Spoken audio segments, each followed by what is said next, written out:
Cobaan adalah rahmat, jangan menyerah. Hana, si pejuang yang dilupakan. Hana adalah seorang pekerja keras. Sejak muda, ia berjuang untuk mengangkat keluarganya dari kesulitan ekonomi. Dengan doa dan usaha, ia berhasil mendapatkan posisi yang diimpikan banyak orang. Namun, seiring waktu, hidup Hana berubah drastis. Ia mulai menjadi sasaran gosip di kantor. Karakternya dijatuhkan, namanya dirusak, bahkan teman-teman yang dulu dekat mulai menjauh. Hana merasa seperti berdiri sendirian di tengah badai, tanpa pegangan. Ketika dunia terasa gelap, hari demi hari, Hana menjalani hidup dengan hati yang terasa berat. Ia bertanya-tanya, kenapa semua ini terjadi padaku? Bukankah aku sudah berbuat baik kepada semua orang? Setiap malam, ia menangis dalam sujudnya. Doa yang dulu terasa penuh harapan, kini berubah menjadi rengekan lirih. Di saat-saat tergelap itu, Hana mulai membaca Al-Quran dengan lebih khusyuk. Ia menemukan ayat dalam surat Az-Zumar yang berbunyi, "Janganlah kamu berputus asa dari rahmat Allah. Sesungguhnya Allah mengampuni dosa-dosa semuanya." Ayat itu menggerakkan hatinya. Ia mulai menyadari bahwa mungkin cobaan ini bukan hukuman, melainkan cara Allah menguatkan dirinya. Rasa hancur yang menguji iman. Namun, proses pemulihan tidak mudah. Setiap kali Hana mencoba bangkit, datang lagi masalah baru. Klien besar yang dulu ia tangani beralih ke orang lain, dan peluang promosi pun sirna. Teman-temannya menjauh, bahkan keluarganya mulai mempertanyakan apa yang sebenarnya terjadi. "Apa kamu berbuat salah di kantor?" tanya ibunya dengan nada khawatir. Hana hampir menyerah. Ia merasa seperti kapal kecil yang terombang-ambing di tengah samudera luas tanpa arah. Tetapi, satu hal yang membuatnya bertahan adalah keyakinan bahwa Allah tidak pernah meninggalkan hambanya. Cobaan adalah anugerah tersembunyi. Suatu malam, Hana kembali merenung.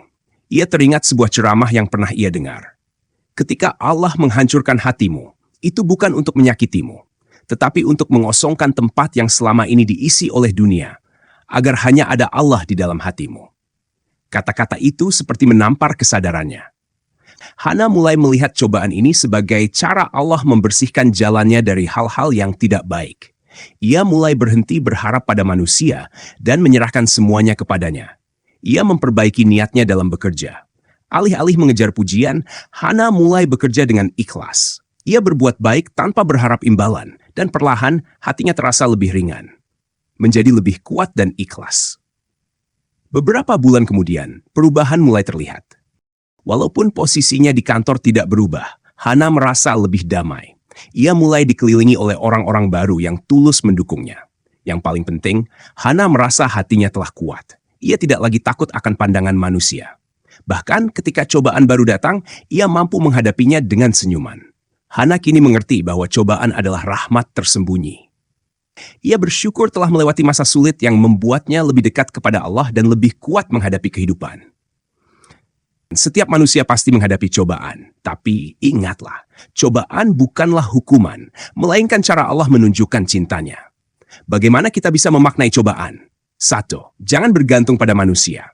Mereka bisa datang dan pergi, tapi Allah selalu ada. 2. Lihat cobaan sebagai cara Allah menguatkan mental kita. Cobaan memurnikan hati dari ketergantungan pada dunia. Jangan berhenti berbuat baik. Bahkan ketika orang lain tidak menghargai, kebaikan akan kembali pada kita dengan cara yang tidak terduga. Bersyukurlah dalam setiap keadaan.